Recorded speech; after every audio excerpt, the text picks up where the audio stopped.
Not completely surprised, because the issue really is not whether we need to move the capital. The issue really is that the president must reduce the size of his cabinet. During Mbeki and Nelson Mandela, we had a cabinet the size of 28 members, including deputies. We now have a cabinet comprising of 74 ministers and deputy ministers. That is costing South Africa 4.4 million rand per day. It's costing us 2 million rand per day also for VIP security. So it goes without saying, Vuyo, that the president must reduce the size of his cabinet, and then he will definitely save money. Cape Town has got a lot of history attached to Parliament, new history. It was here in Cape Town when Nelson Mandela spent 27 years on Robben Island. From here in Cape Town, where he made his first free speech. He's also a freeman of the city of Cape Town.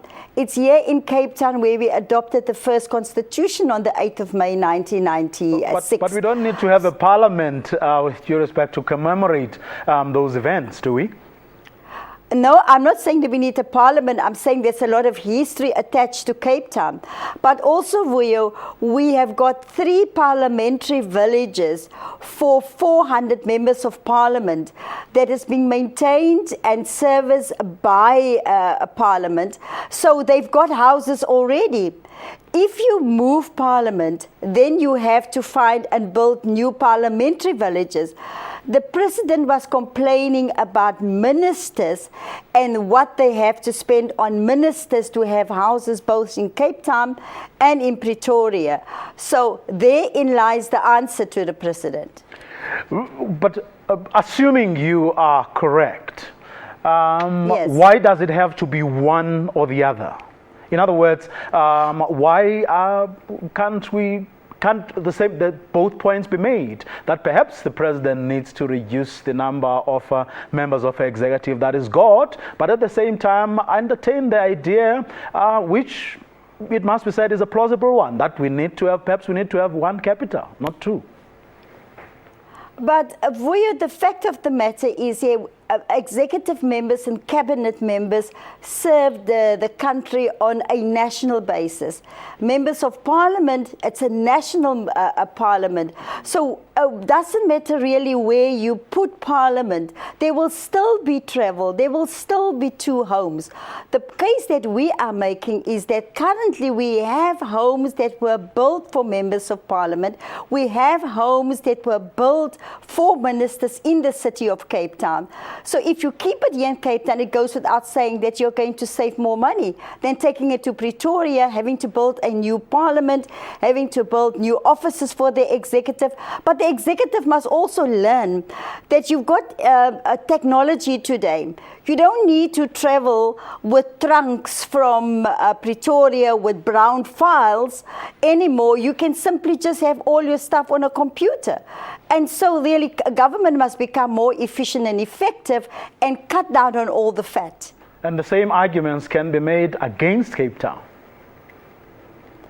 Well, I certainly agree with you. The arguments can be made against Cape Town, but at the moment, Cape Town has got the facilities. So why, if you claim that you are going to cut costs, want to move a parliament, build a new parliament, build new parliamentary villages, build new homes for the ministers? It's going to be 10 times more expensive, Vuyo. We certainly have to cut costs other places. One of the other places where government can cut costs is that they must stop bailing out South African Airways and all the state-owned enterprises. They're bailing out SAA every year, which means they are subsidizing rich people that are using those planes. They can cut a lot of fat by trimming down the number of cabinet ministers, because in any case, they are not more effective with service delivery. So there are many other ways, Vuyo. The wage bill for the public service is currently more than 40% of our income. So I am saying we've got a history in South Africa that we come together, we sit together, we debate these issues, and then we reach consensus. And as the City of Cape Town, we are prepared to come to the table to state our case. Well, I'm sure we will, get that opportunity. But how are you going to prove to other people that you're not looking at this selfishly, but you are really helping everyone look into the issue of cutting the costs, which we all have to commit to? Yes, we all have to commit to the costs, but what I can tell you, Rio, is in 1997, a report was done about what it will cost the country. Again, in 2009, a panel led by the then Deputy President, Kgalema Motlanthe. So the evidence is there. We don't need to start all over. That's why I was quite, in a way, surprised that President Zuma could raise this issue again as a cost-cutting measure when, in fact, we have seen the two reports that were produced in the past. Do you think there's a, shall we call it, a political conspiracy? In other words, this Cape Town is being disadvantaged because it is not being run by the ANC, as some members of your party have suggested? Well, first of all, I'm more concerned, Vuyo, about the number of job losses that we will see in the city of Cape Town when Parliament does move out. So to me, it's not about whether the ANC govern Cape Town or the DA govern Cape Town. It is about, in the end, certainly that we need to make sure that we don't waste further money. Yes, of course there are political issues attached to this. It's been like this all the time. All of a sudden, the city of Cape Town is racist. When the ANC governed the city, it wasn't racist. When the ANC governed the Western Cape province, it wasn't racist. So it is all of these political things that they are playing around. But I am saying I care about the lives of the people that will be disrupted because they will become unemployed when Parliament moves. Let's move now, if you will, Mayor, to some of the hardcore political and, of course, election issues. Now, you were recently elected as the DA's mayoral candidate for Cape Town. They have called you their secret weapon. Are you sure that you're going to be able to hang on to Cape Town? Boy, I believe that you do win elections in between elections in the 4 years and not a month or two before the elections. I'm very confident that over the past 4 years, I've grown into the job to be a mayor. I'm very humbled to serve the people of the city of Cape Town, and I've communicated on a daily basis. Now I will be going out to say to the people of Cape Town, thank you for lending your vote to us in 2011. This is what we have done with your vote. And ask them for another 5 years, because government, the wheels of government grind very, very slowly. I would have loved to do a lot more. And if granted that opportunity and people vote for me again, I will continue with the good work that we started in the city of Cape Town. What good work are we talking about? What have you done that previous people in your position were never able to do?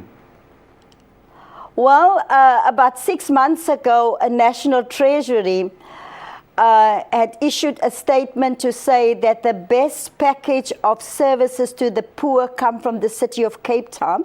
In fact, the bouquet of services that we offered, National Treasury warned out that it might not become sustainable. But also the Monitoring and Evaluation Unit in the office of President Jacob Zuma has also released yearly reports to show that Cape Town is the best run metropolitan in the city of Cape Town. We have come with very innovative ideas for you. If I can just give you an example of Extended Public Works Program.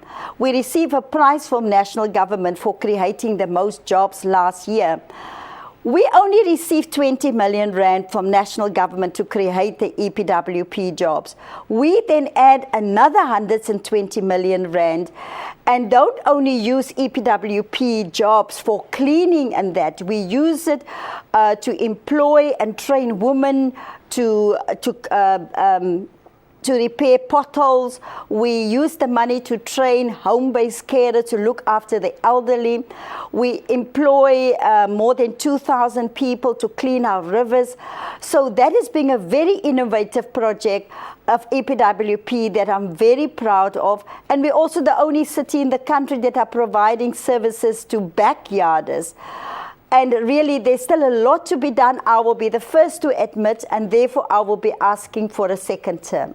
Well, but the allegation is still there that you are actually offering this service by and large to the rich, but also to suburbia. That is why a group like Sescona says it will continue to throw poo, for those services are not there where it matters.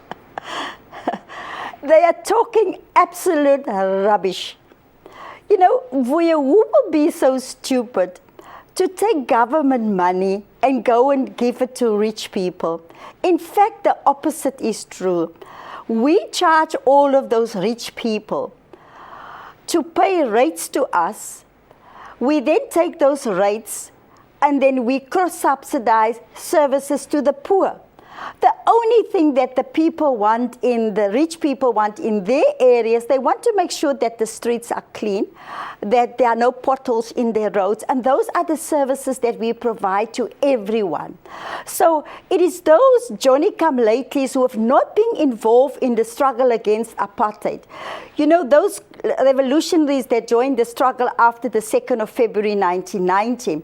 Because if they were involved in the struggle, they would have known that Constantia was there before 1994, Bishop's Court was there, the Atlantic Seaboard was there, all of those areas were there. They were not built by government, they were built by people's private money.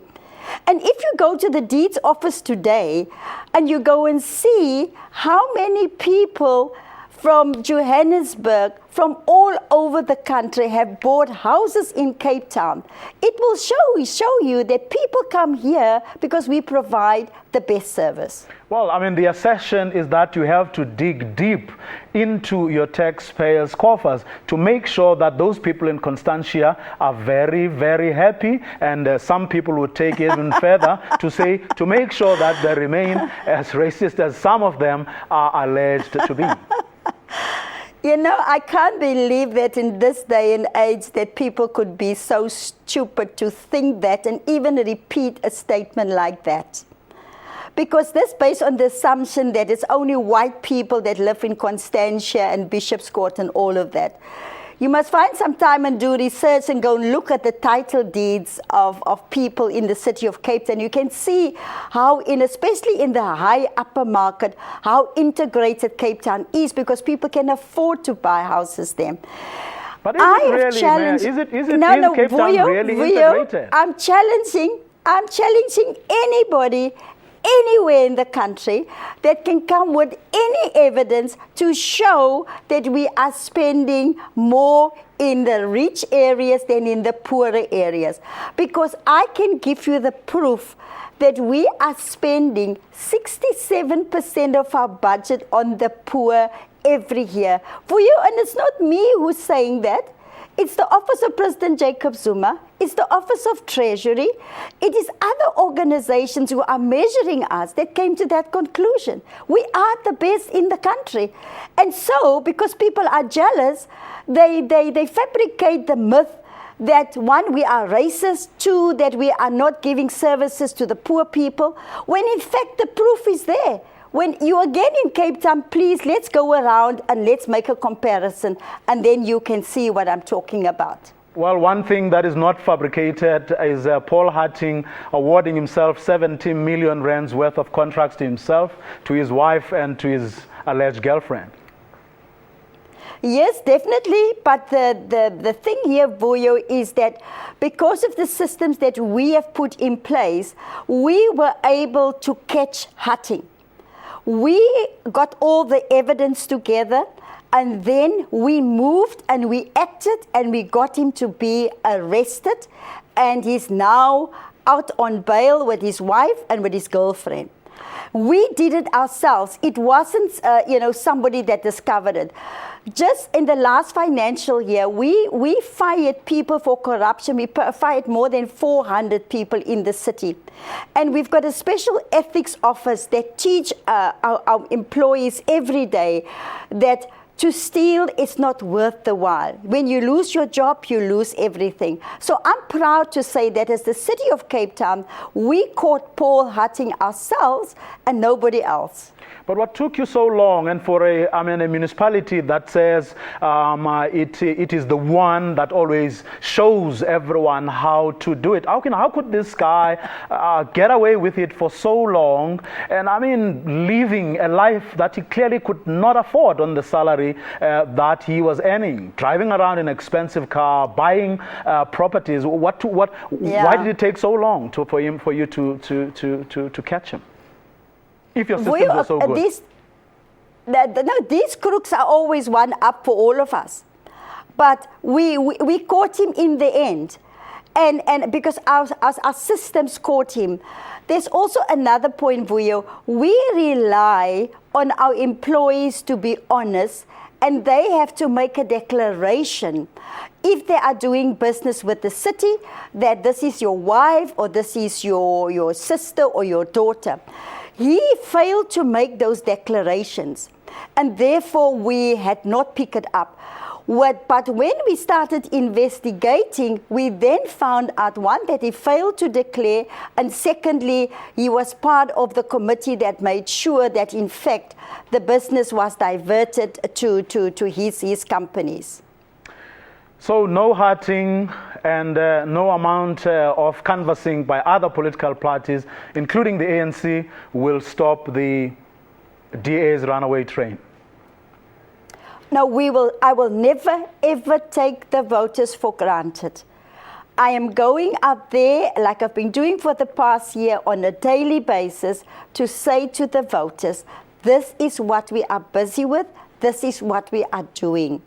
So I will not, until after the election, say that we are going to walk it. No, you must never be so arrogant.